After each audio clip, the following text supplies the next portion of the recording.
Hey guys, I'm back, and as I mentioned in my previous video, I also wanted to talk about nerve pain and specifically MS related nerve pain and how it relates to me individually, but how I feel that it may relate to a lot of other MS patients out there because, as I know, or as I've researched, it's a pretty common symptom.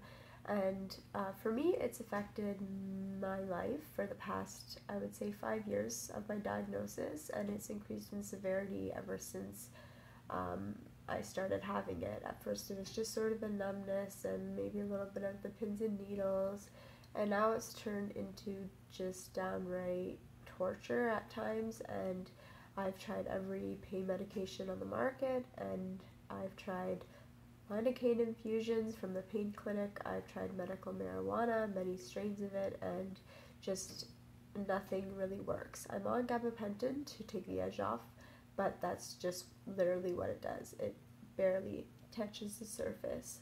Um, since the time when I started having really bad nerve pain, I've always tried to come up with a way to describe it because when people ask, I feel it's not really the easiest type of pain to describe. So I hope this video in some way, whether it's you as an MS patient watching it, or you want one of your friends or family members to watch it because maybe you're struggling to also put into words how it feels. I hope some of you can relate to what I'm saying, and please feel free to share it with whoever you wish, because the more people that can understand where we're coming from, the better, and as far as I'm concerned. So for me, I would say that my nerve pain feels like a pretty solid cross between being burnt in a fire and being frostbitten. And if you've already read my blog about nerve pain, this is probably going to be kind of repetitive. But if you haven't, this is a great video to watch rather than reading my blog. So, it sounds kind of strange to feel frostbitten on one extreme and burnt in a fire in the other, but that's exactly what it feels like at different times. Sometimes it feels, on a lesser degree, more like a sunburn. Sometimes it feels like there's like a little million little aliens inside the body that are just like literally like picking on every single nerve, like literally getting on my nerves and probably on your nerves, and there's just like nothing that will take them away. You wish there was just some like spray that you could just spray all over them, then they would die and they wouldn't be bothering your nerves anymore, but that's not the case.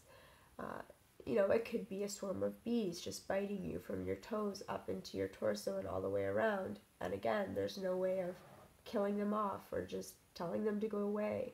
It's just relentless, and it's debilitating, and it never ends, and it's chronic.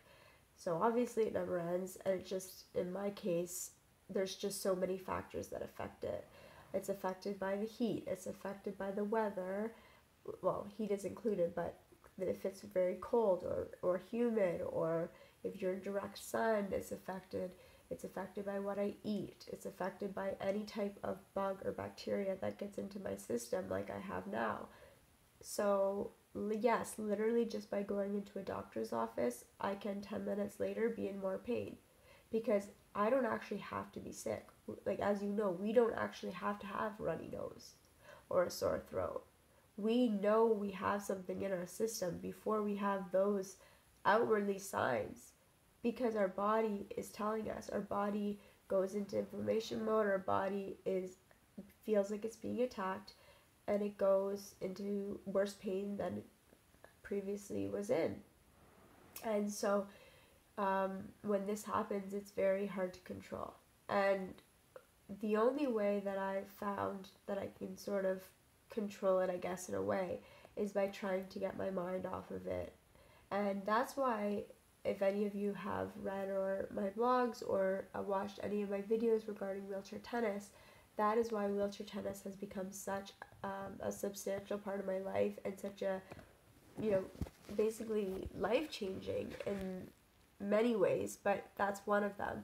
Because when I'm on the tennis court and I'm playing tennis, I'm thinking about maneuvering the chair, I'm thinking about my forehand, I'm thinking about my serve, I'm thinking about my backhand.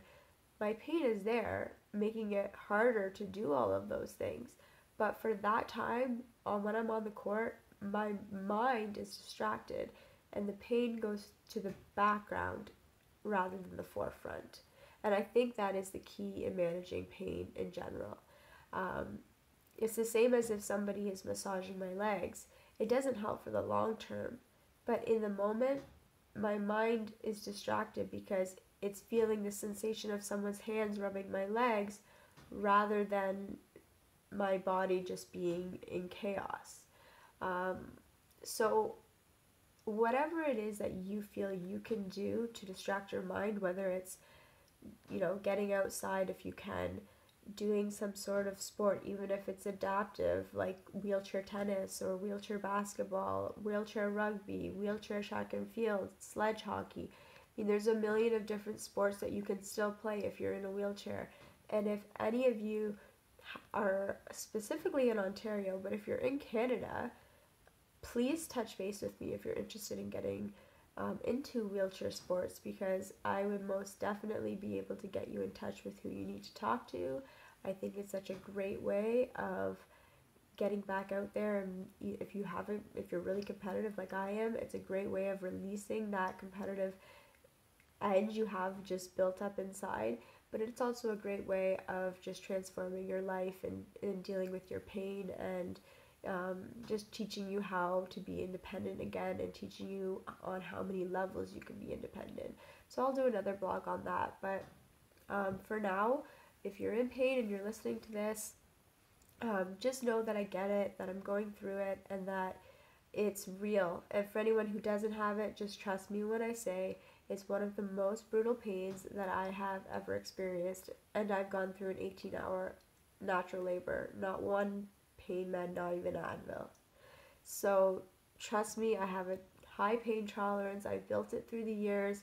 I know what pain feels like, and this is the worst I've ever felt. I would much rather go through labor 20 times over, because I know that pain will end.